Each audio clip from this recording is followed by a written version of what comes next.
I stood outside the courtroom gripping a thick folder of documents against my chest. My heart pounded, but there was a strange calm beneath the anxiety.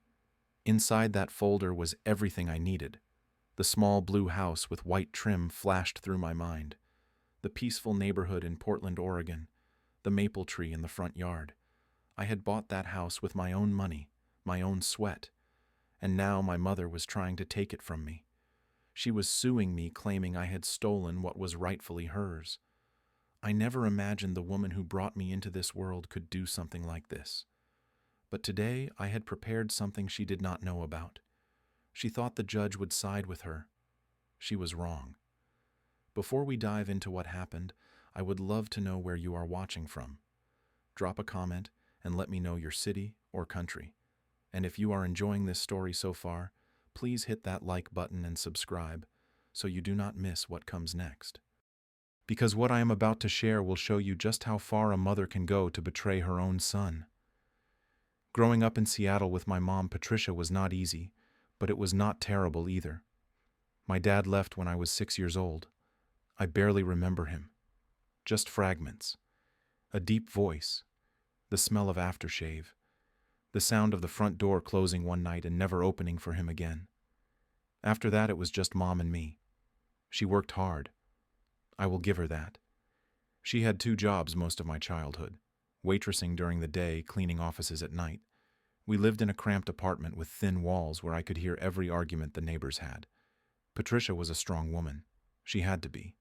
But she was also controlling. She always told me what to do, what to think, how to feel. When I was a kid, I thought that was just what mothers did. They managed everything. But as I got older, I realized it was more than that. She needed to be in control of my life because she felt like she had lost control of her own. Every decision I made, she questioned. Every friend I brought home, she criticized. Every dream I shared, she said was unrealistic. Still, I loved her. She was my mom, and I knew she had sacrificed a lot. She reminded me of that constantly. "I gave up everything for you, Lance," she would say. "You owe me." I carried that weight everywhere. The guilt, the obligation, the feeling that I could never do enough. When I turned 16, I started working. I delivered newspapers before school. I bussed tables on weekends. I saved every dollar I could. I had a plan. I wanted to get out. Not because I hated her, but because I needed space. I needed to become my own person. By the time I graduated high school, I had enough money saved to pay for community college. I studied computer science. I was good at it. It came naturally. After 2 years, I transferred to a university and finished my degree. I got a job at a tech company in Portland as a software engineer. The pay was decent. Not amazing, but enough to live on. For the first time in my life, I felt independent. I had my own apartment. I paid my own bills. I made my own decisions. Patricia did not like it. She called every day, sometimes twice a day. She wanted to know what I was eating, who I was seeing, whether I was taking care of myself. I tried to be patient. I knew she was lonely. But it was exhausting. By the time I turned 26, I had saved up enough for a down payment on a house. It was a small place. A single-story, 2-bedroom house in a quiet neighborhood. The outside was painted a soft blue, and there was a white picket fence around the front yard. A maple tree stood near the sidewalk, its branches stretching over the driveway. It was not fancy, but it was mine. The price was $280,000. I had worked so hard for this. I applied for a mortgage through Wells Fargo. The loan officer, a kind man named David Park, walked me through every step. I signed all the paperwork. My name. Only my name. When I got the keys, I stood in the empty living room and felt a wave of pride wash over me. This was it. I had done it. I called my mom to share the news. "Mom, I bought a house," I said, unable to hide the excitement in my voice. There was a pause on the other end. Then she spoke, her tone flat. "You bought it by yourself. You did not talk to me first." I felt the joy drain out of me. "It is my decision, Mom. I am an adult now." Another pause. "I see. Well, I guess I will come visit your house then." Her voice was cold. I tried to brush it off. Maybe she was just surprised. Maybe she would be happy for me once she saw the place. 1 week after I moved in, Patricia showed up. I was still unpacking boxes when I heard the doorbell. I opened the door, and there she was standing on my porch with her arms crossed. "So this is it," she said, stepping inside without waiting for an invitation.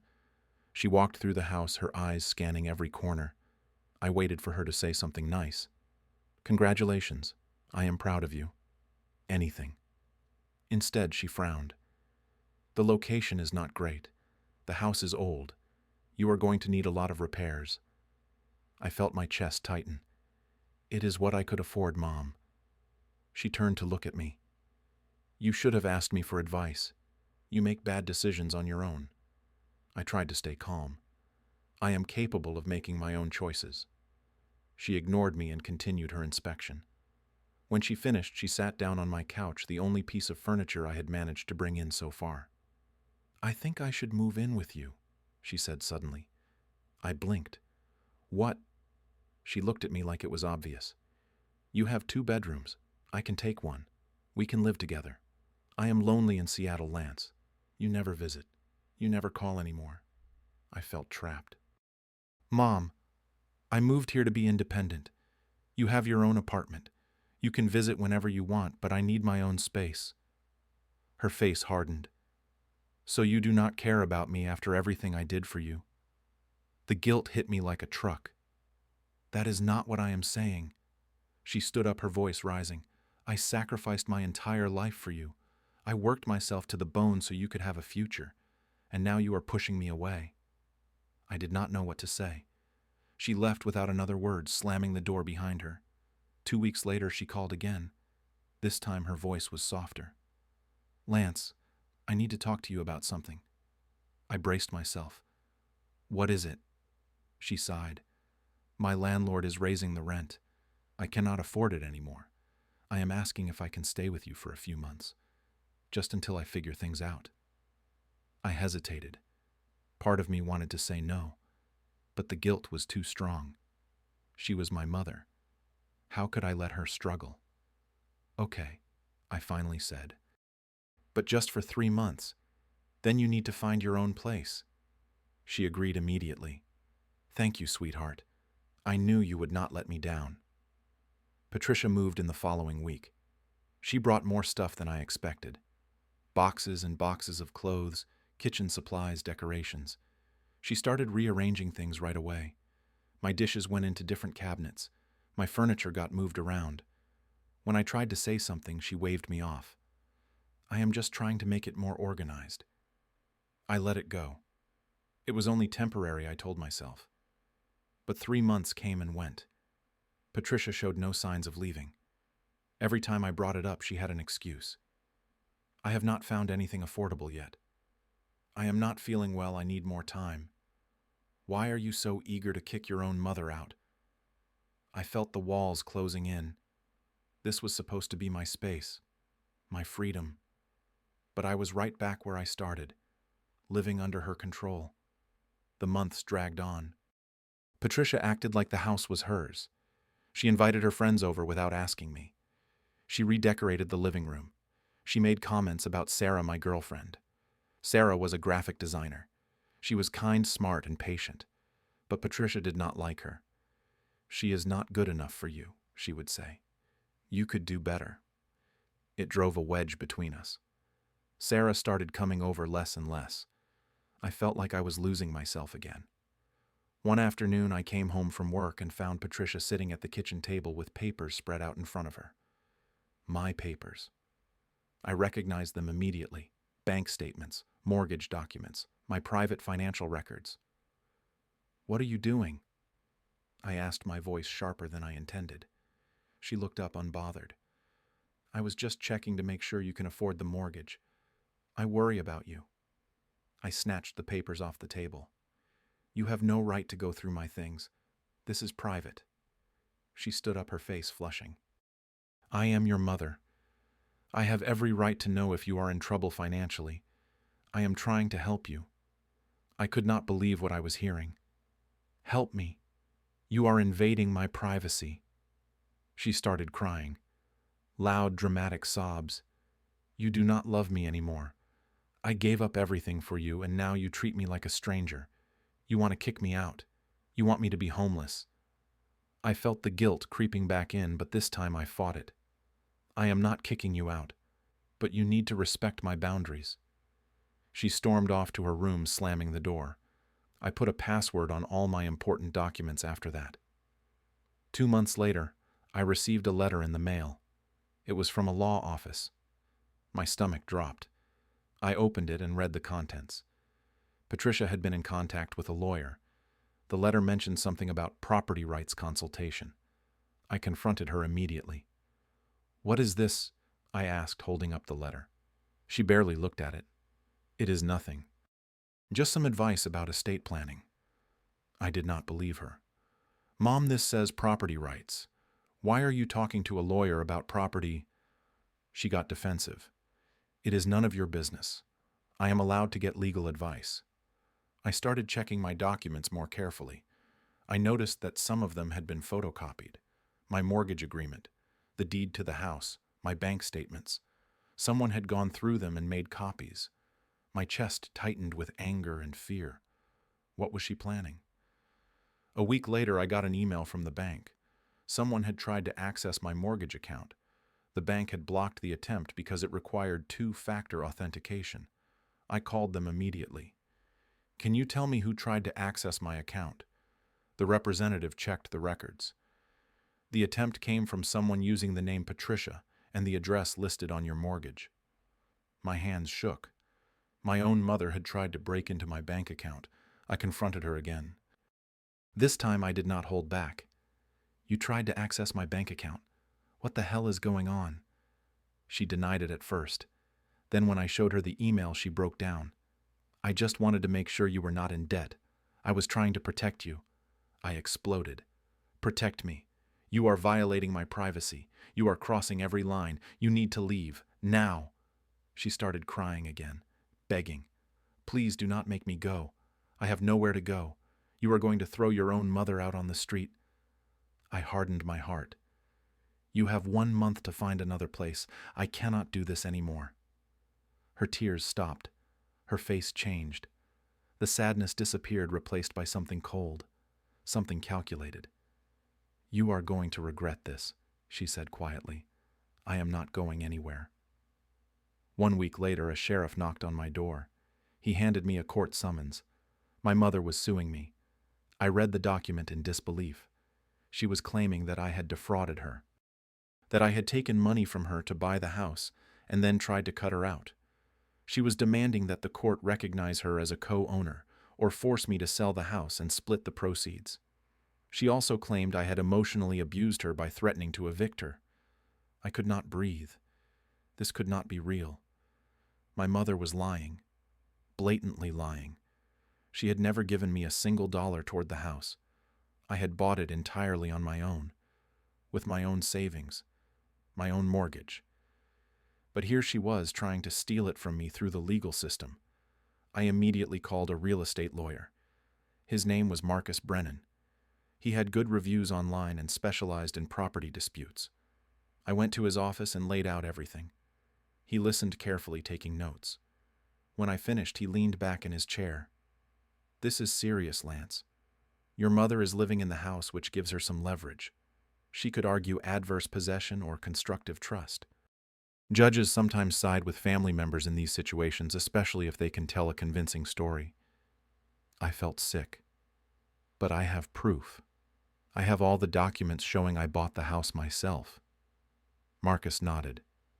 "That is good. But in court she will tell an emotional story. A mother who sacrificed everything. A son who turned his back on her. Judges are human. They can be swayed by emotion." I realized then how dangerous this was. I could actually lose my house. The house I had worked so hard for. To the woman who was supposed to love me. I was not going to let her win. I spent the next few weeks gathering every piece of evidence I could find. Marcus helped me build a case. First, the financial records. I pulled every bank statement from the past 5 years, every paycheck, every deposit, every withdrawal. I showed a clear trail of my income from my job at the tech company. I showed how I had saved money over time. I pulled the mortgage documents from Wells Fargo showing that I had applied for the loan alone. My name was the only name on the deed. The title insurance had only my name. There was no trace of Patricia anywhere in the financial trail. Next, I contacted David Park, the loan officer who had helped me with the mortgage. I explained the situation and asked if he would be willing to testify. He agreed immediately. I remember you, Lance. You came in alone. You handled everything yourself. I never met your mother.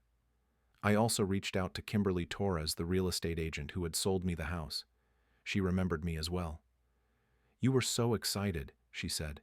You did all the paperwork yourself. No one else was involved. Both of them agreed to provide written statements and appear in court if needed. I reached out to two of my closest friends, Aaron and Julia. They had known me for years. They knew how hard I had worked to save for the house. They knew Patricia had never contributed anything. They both agreed to testify on my behalf. Then I went through my phone. I found dozens of text messages from Patricia, messages where she had asked to stay with me temporarily, messages where she thanked me for letting her stay, messages where she complained about her landlord in Seattle. Not a single message mentioned her giving me money for the house. Not one. I took screenshots of everything. I also had the security camera footage. After I realized Patricia had been going through my things, I had installed a small camera in the living room. It captured her rifling through my desk drawers. It captured her taking photos of documents with her phone. It was damning evidence. Finally, Marcus hired a private investigator to look into Patricia's finances. Within a week, the investigator came back with a report. Patricia had a bank account with $47,000 in it. She received Social Security benefits every month. But there was no record of any large withdrawal around the time I bought the house. No check written to me. No wire transfer. Nothing. It proved she was lying. Marcus laid out all the evidence on his desk. "This is solid," he said. "She has no case. But we still have to go to trial. She is not backing down." I nodded. I was ready. During the weeks leading up to the trial, Patricia stayed in the house. She acted like nothing was wrong. She played the victim to anyone who would listen. She told the neighbors I was trying to throw her out. Some of them started looking at me like I was a monster. She called relatives and told them her twisted version of the story. I gave Lance money to buy a house, and now he is pretending I did not. Some of them believed her. I got angry phone calls from cousins I had not spoken to in years. I tried to explain, but no one wanted to hear my side. The pressure was unbearable. I barely slept. I could not focus at work. Sarah stayed by my side, but even she could see how much this was destroying me. "You are going to get through this," she kept saying. "The truth will come out." I wanted to believe her, but I was terrified. Marcus reassured me. "We have the evidence. She has nothing but a story. Trust the process." But trusting the process meant putting my entire future in the hands of a judge who did not know me. A judge who might feel sorry for an older woman. A judge who might think I was a cold-hearted son. The night before the trial, I did not sleep at all. I sat in my living room staring at the walls. This house was supposed to be my dream, my fresh start. Instead, it had become a battleground. I thought about all the years I had worked, all the sacrifices I had made. And I thought about my mother, the woman who had raised me, the woman who was now trying to destroy me. I felt a deep sadness, not just anger, sadness. Because I knew that no matter what happened in court, I had already lost my mother. Sarah came over early in the morning. She made me coffee. She held my hand. "You are going to be okay," she whispered. I nodded, but I was not sure I believed it. The courtroom was cold and sterile, rows of wooden benches, a high desk where the judge would sit, the American flag in the corner. I sat next to Marcus at the defendant table. Across from us, Patricia sat with her lawyer, Harold Simmons. She would not look at me. Harold was an older man with gray hair and a tired face. He looked like someone who had seen too many family disputes. The judge entered. Her name was Ellen Martinez. She was a woman in her 50s with sharp eyes and a no-nonsense expression. Everyone stood as she took her seat. "Please be seated," she said. "We are here today for the case of Patricia Whitmore versus Lance Whitmore. Ms. Whitmore is claiming co-ownership of a property currently titled solely in the name of Mr. Lance Whitmore. Let us begin." Harold stood up first. He walked slowly to the front of the courtroom and began his opening statement. "Your Honor, this case is about a mother who gave everything to her son. Patricia Whitmore raised Lance by herself after his father abandoned them.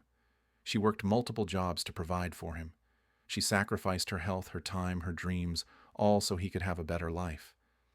When Lance decided to buy a house, Patricia gave him $60,000 for the down payment. They had an agreement, an understanding. That house was meant to be their shared home, a place where Patricia could live out her final years in peace. But now Lance is trying to erase her from the equation. He is trying to pretend she never contributed. He is trying to throw her out onto the street. This is not just a property dispute. This is a betrayal." I felt my stomach turn. It was all lies. Every word. But Harold said it with such conviction that I could see some people in the gallery nodding along. Patricia sat there with tears streaming down her face. She looked like a frail, heartbroken mother. It was a performance. When Harold finished, Marcus stood up. He buttoned his jacket and walked to the front. His voice was calm and steady. "Your Honor, this case is not about betrayal. It is about the truth. And the truth is simple. Lance Whitmore bought that house with his own money. He saved for years. He applied for a mortgage on his own. He signed all the documents on his own. Patricia Whitmore did not contribute a single dollar. She did not co-sign the loan. Her name appears nowhere on any legal document related to the property. What she did do, however, is move into the house under the pretense of staying temporarily.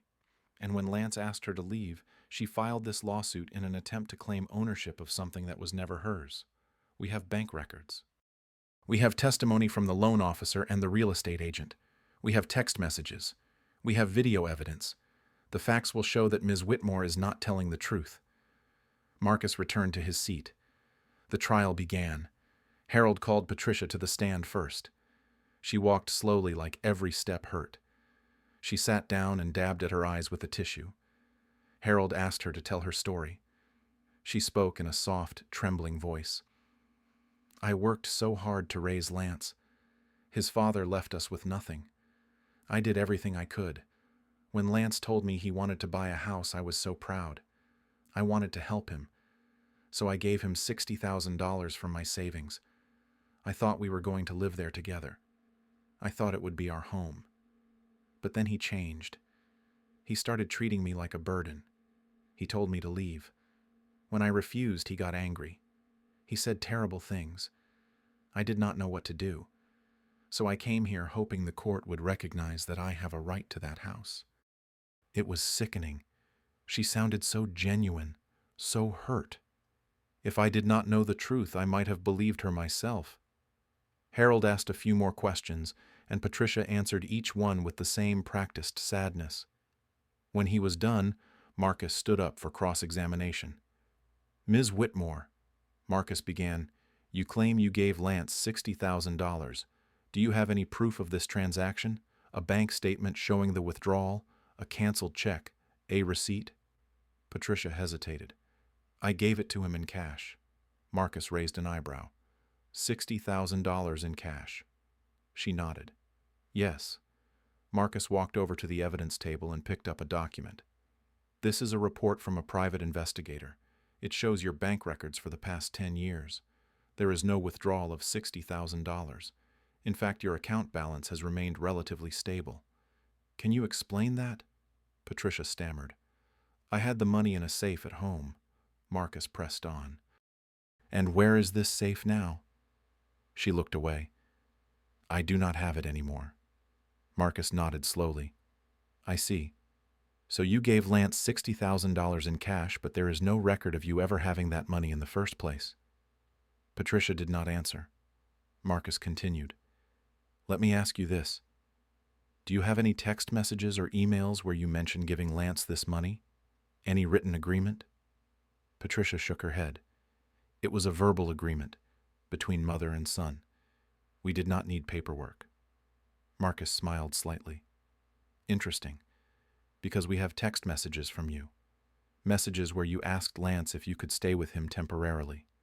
Messages where you thanked him for letting you stay in his house. Not your house. His house. Would you like me to read them aloud? Patricia looked panicked. Harold objected, but the judge allowed it. Marcus read the messages into the record. Each one contradicted Patricia's story. By the time he was done, Patricia looked defeated. Next, Marcus called David Park to the stand. David explained that Lance had applied for the mortgage alone, that he had never met Patricia, that there was no co-applicant. Then Kimberly Torres testified that Lance had purchased the house by himself, that no one else had been involved in the transaction. Then Aaron and Julia testified about how hard Lance had worked and how Patricia had never mentioned giving him money. Finally, Marcus played the security camera footage. The courtroom watched as Patricia rummaged through drawers and photographed documents. The judge's expression hardened. When the video ended, Marcus rested his case. Harold tried to salvage the situation with his closing argument, but it was too late. The evidence was overwhelming. Judge Martinez took a few minutes to review her notes. Then she looked up. I have heard both sides and I have reviewed the evidence. It is clear to me that Mr. Lance Whitmore purchased the property in question using his own funds.